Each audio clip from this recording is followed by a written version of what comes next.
Ketenangan yang selama ini kucari di negeri orang, ternyata justru kutemukan di rumah yang seharusnya menjadi tempat paling aman. Rumah yang kini terasa terlalu besar untuk satu jiwa yang kesepian. Sentuhan yang seharusnya tabu perlahan berubah menjadi perjanjian rahasia yang menyingkirkan sepi yang menjeratku setiap malam. Segalanya berawal di ruang tamu, di bawah cahaya lampu gantung yang temaram. Tempat segala batas moral perlahan mulai kabur. Namaku Raina. Sudah hampir setahun aku hidup dalam penantian yang panjang, kehidupan yang monoton, hampa dan terasa seolah berhenti di satu titik waktu. Suamiku, Ardan, seorang pekerja migran di Jepang. Kami terpisah oleh jarak ribuan kilometer, oleh samudra dan perbedaan waktu yang menelan segala percakapan. Komunikasi kami terbatas pada panggilan singkat atau video call yang selalu berakhir dengan "Aku harus kerja lagi ya," dan senyum lelah di layar yang menutup malamku dengan rasa kosong. Setiap hari kulalui dalam kesunyian yang menyesakkan dada. Rumah kami, yang dulunya dipenuhi tawa, kini hanya menyisakan gema langkahku sendiri. Aku mencoba mencari kesibukan. Menanam bunga di halaman, ikut kelas daring, bahkan mencoba memasak resep-resep baru dari YouTube. Tapi semua terasa sia-sia. Sepi itu seperti bayangan yang selalu mengikutiku kemanapun aku pergi, menempel di dinding, duduk di sampingku saat makan, bahkan menemani tidurku di malam hari. Sampai akhirnya, takdir memberi alasan untuk keluar dari kebosanan itu. Sebuah berita datang dari kampung. Ibu mertuaku sakit keras. Tanpa pikir panjang, aku memutuskan untuk pergi dan tinggal di rumah mertua beberapa waktu untuk merawat beliau. Kupikir, ini akan menjadi cara yang baik untuk menyibukkan diri, untuk merasa berguna, untuk melupakan rasa sepi yang kian menggigit. Rumah itu besar, berada di pinggiran kota, dan kini dipenuhi aroma obat-obatan serta suara detak jam dinding yang terdengar begitu pelan tapi menusuk. Hari-hariku dipenuhi rutinitas baru, menyiapkan makanan lembut untuk ibu, mengatur jadwal minum obat, membersihkan kamar, mencuci, menyapu. Kupikir, dengan tenggelam dalam kesibukan ini, aku akan menemukan kedamaian. Namun aku salah. Yang mengisi kekosongan hatiku ternyata bukan rutinitas merawat ibu mertua, melainkan kehadiran ayah mertuaku, Pak Darsa. Pak Darsa, ayah dari Ardan, sudah lama pensiun. Ia menghabiskan hari-harinya dengan merawat kebun kecil di belakang rumah, tempat tumbuhnya pohon mangga dan bunga kertas yang selalu bermekaran setiap pagi. Beliau bukan tipe orang yang banyak bicara, tapi setiap kehadirannya selalu membawa aura tenang, seperti angin sore yang lembut menyentuh kulit. Meski usianya sudah melewati setengah abad, penampilannya masih gagah dan terawat. Tubuhnya tegap, langkahnya mantap, dan sorot matanya penuh keyakinan. Sesuatu yang jarang kutemukan pada pria seusianya. Rambutnya memang sudah dihiasi uban, tapi entah kenapa justru menambah wibawa dan daya tariknya. Satu hal yang membuatku tertegun, caranya berjalan, caranya menatap, bahkan caranya tersenyum. Semuanya mengingatkanku pada Ardan, suamiku yang jauh di negeri orang. Sejak saat itu, setiap kali aku melihat Pak Darsa melintas di hadapanku, hatiku seperti bergetar pelan. Ada rasa hangat yang sulit dijelaskan, seolah aku sedang menatap bayangan Ardan yang kini hadir dalam wujud seorang pria yang lebih matang, lebih tenang, dan lebih nyata di hadapanku. Hari-hariku di rumah itu berubah. Setiap pagi aku bangun lebih awal, menyiapkan teh hangat untuk ibu, dan tanpa kusadari, juga untuk Pak Darsa. Ia sering menemaniku menyapu halaman, atau sekadar berbicara ringan tentang tanaman yang mulai tumbuh subur. Kami berbicara tentang hal-hal sepele, tapi di balik percakapan itu ada sesuatu yang tumbuh diam-diam. sebuah kedekatan kecil yang semakin hari semakin sulit untuk diabaikan. Suatu sore, saat aku sedang mencuci di belakang rumah, Pak Darsa datang membawa keranjang pakaian. "Kamu capek, Raina?" tanyanya pelan. Nada suaranya rendah dan dalam, nada yang membuat udara di sekitarku tiba-tiba terasa berbeda. Aku menoleh, mencoba tersenyum. "Tidak, Pak, saya senang bisa membantu Ibu." Tapi matanya menatapku lama. Ada sesuatu dalam tatapan itu, bukan sekadar kepedulian seorang mertua pada menantunya. Tatapan itu hangat, namun juga dalam, seolah bisa menembus semua dinding pertahananku. Sejak sore itu, setiap kali kami bertemu, ada ketegangan halus yang tak bisa kujelaskan. Senyum kami bukan lagi basa-basi, pandangan kami bukan lagi kebetulan. Dan setiap kali ia menyapaku dengan suara lembutnya, jantungku berdetak keras seperti biasanya. Dan mungkin hari-hari berikutnya terasa berbeda. Rumah besar yang dulu terasa sunyi, kini seperti menimpa rahasia di setiap sudutnya. Setiap kali langkah kaki Pak Darsa terdengar di lorong, aku bisa merasakan getaran halus yang menjalar di dadaku. Aku tak lagi sekadar menantu yang datang untuk membantu. Entah sejak kapan, aku mulai menunggu langkah-langkah itu, menunggu kehadirannya. Pak Darsa sering membantuku dalam hal-hal kecil, mengangkat ember cucian yang berat, memperbaiki lampu di dapur, atau sekadar menyeduhkan teh sore ketika aku terlihat lelah. Ia tak banyak bicara, tapi dalam diamnya tersimpan perhatian yang hangat dan dalam. Dan disitulah letak bahaya yang tak kusadari sejak awal. Perhatian yang perlahan berubah menjadi kebutuhan. Suatu sore, hujan turun deras. Aku sedang melipat selimut di teras ketika ia muncul dari arah ruang tengah, membawa payung basah di tangan. "Kamu sudah bekerja dari pagi, Raina. Istirahatlah dulu," katanya dengan suara pelan. Nada suaranya begitu lembut, namun cukup untuk membuat jantungku berdetak tak karuan. Aku berusaha tersenyum. "Tidak apa-apa, Pak. Saya senang bisa membantu Ibu." Ia berdiri di depan, tubuhnya membentuk bayangan yang menaungiku dari cahaya sore yang redup.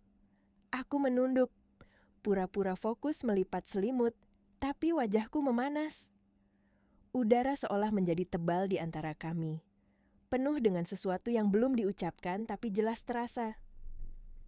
"Kamu menantu yang baik," ujarnya tiba-tiba, nadanya rendah dan serak. "Ardan beruntung sekali punya kamu." Aku menahan napas. Kalimat sederhana itu tak terdengar seperti pujian biasa. Di balik kata-kata itu, ada sesuatu yang lebih. Sesuatu yang bergetar di antara nada dan tatapannya. Aku tak berani menatap, hanya mampu tersenyum tipis sambil berpura-pura sibuk.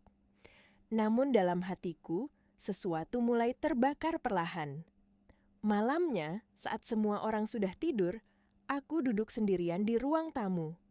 Suara hujan di luar begitu pelan, tapi cukup untuk menutupi suara detak jantungku. Aku menatap kosong ke arah lampu gantung di langit-langit, memikirkan setiap tatapan, setiap senyum, setiap kata yang terucap dari pria itu. Semuanya berputar seperti film lambat di pikiranku, lembut tapi memabukkan. Aku tahu ini salah, tapi di saat yang sama, aku juga tahu aku tak lagi bisa berpura-pura tidak merasakan apa-apa. Pagi itu, suasana rumah terasa begitu hening. Ibu masih tertidur setelah semalaman batuk, dan aku duduk di dapur menyiapkan sarapan sederhana, bubur hangat dan teh manis. Pak Darsa datang dari arah halaman belakang, masih dengan aroma tanah basah di bajunya. Ia baru saja menyiram tanaman dan peluh tipis terlihat di pelipisnya. "Udara segar pagi ini enak ya," katanya dengan senyum kecil. Aku mengangguk pelan, mencoba menatap meja, bukan wajahnya. "Iya, Pak, setelah hujan semalam, semuanya terasa lebih hidup." Namun justru dalam keheningan itulah, sesuatu terasa berbeda. Aku bisa merasakan tatapannya yang lama berhenti di wajahku. Tatapan yang tak lagi seperti ayah kepada menantu, melainkan pria kepada wanita. Tubuhku menegang tanpa sadar. Ada sesuatu di dalam diriku yang ingin menjauh, tapi juga ingin bertahan sedikit lebih lama di dekatnya. Pertarungan batin yang halus tapi melelahkan. Hari-hari berikutnya, batas di antara kami semakin kabur.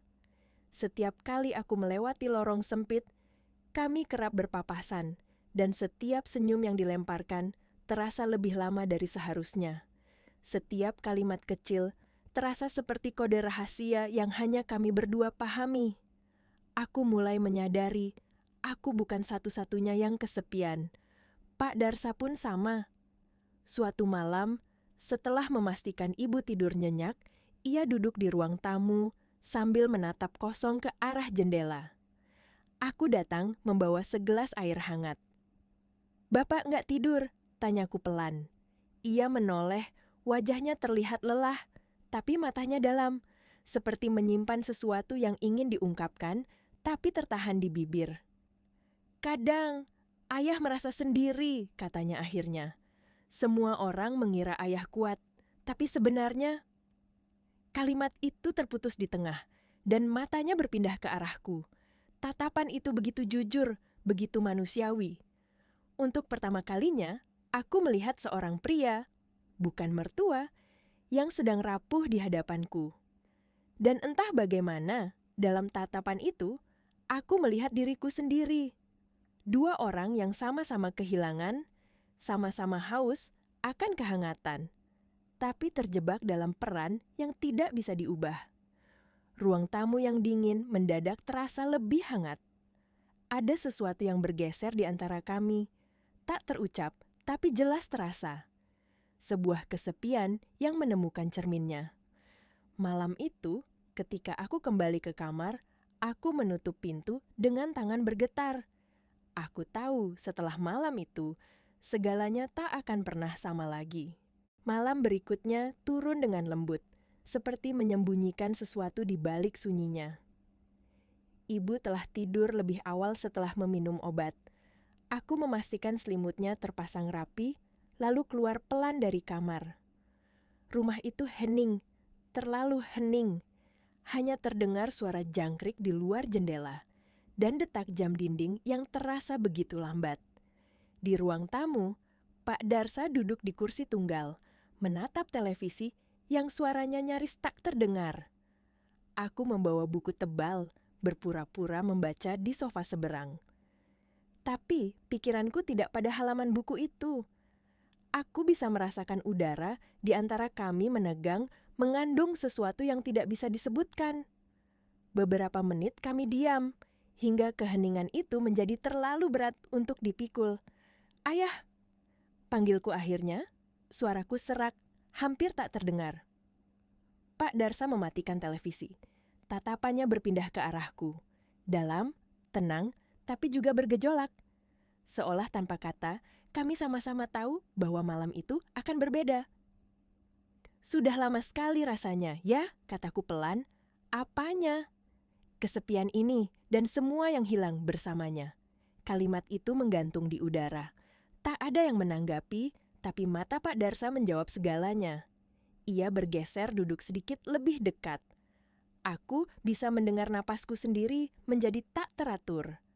"Ardan pasti sangat merindukanmu," katanya dengan suara yang berat. "Tapi, tidak semua hal bisa menunggu." Kata-kata itu menembus pertahananku. Mataku mulai berkaca-kaca, bukan karena sedih, tapi karena sesuatu yang jauh lebih dalam. Kelelahan, kerinduan dan kebutuhan akan sentuhan manusia. Tanganku gemetar. "Ayah, aku hanya butuh pelukan," bisikku nyaris tak terdengar. Kalimat itu terasa seperti kunci yang membuka pintu yang selama ini kutahan rapat.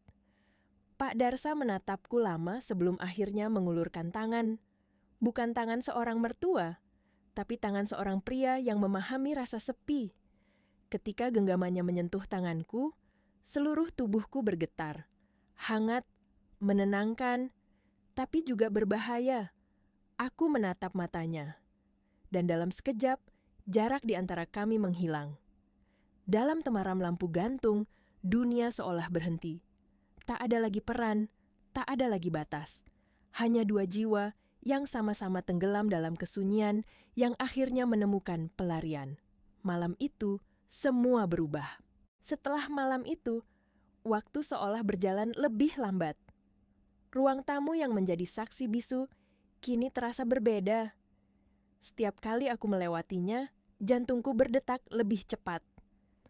Aku masih bisa merasakan sisa kehangatan genggamannya, aroma tubuhnya yang bercampur dengan wangi kayu dari sofa tua. Aku tahu, seharusnya semuanya berhenti di sana. Namun, justru disitulah semuanya mulai. Pagi harinya, kami bertemu di dapur. Aku pura-pura sibuk menyiapkan teh untuk ibu, sedangkan Pak Darsa berdiri di ambang pintu, menatapku dalam diam. Tak ada kata-kata, tapi dalam tatapan itu ada sesuatu yang baru, pemahaman yang tak perlu diucapkan, sebuah janji tanpa suara. Ayah minta maaf, katanya akhirnya, suaranya serak dan dalam. Namun aku tahu, permintaan maaf itu bukanlah penyesalan sejati. Kami berdua tahu apa yang terjadi malam itu bukan kesalahan semata, tapi kebutuhan yang selama ini kami sembunyikan di balik peran masing-masing. Aku mengatakan saya mendorong tidak perlu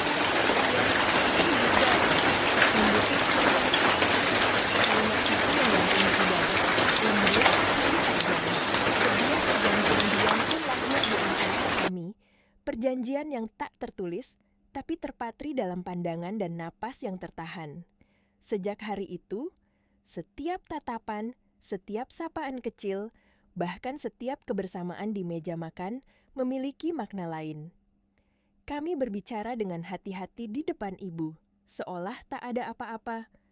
Namun di balik kata-kata sederhana seperti "sudah makan" atau "tehnya masih panas", tersembunyi getaran yang hanya kami berdua pahami.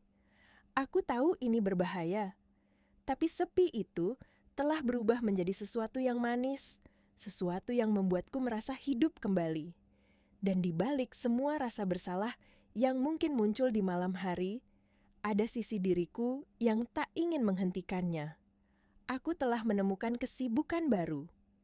Bukan sekadar merawat ibu mertua, tapi menjaga rahasia yang membakar perlahan di dada. Di setiap pagi yang sunyi, saat cahaya matahari menembus tirai, aku menyadari satu hal. Rasa sepi itu sudah pergi. Digantikan oleh sesuatu yang lebih rumit, lebih hangat, dan lebih berbahaya. Aku, Raina, menantu yang seharusnya hanya datang untuk merawat, kini menjadi bagian dari rahasia yang tak boleh diketahui siapapun. Dan dalam hati kecilku, aku tahu, ini belum berakhir. Ini baru permulaan dari sesuatu yang tak seharusnya ada, tapi sudah terlalu dalam untuk dihentikan.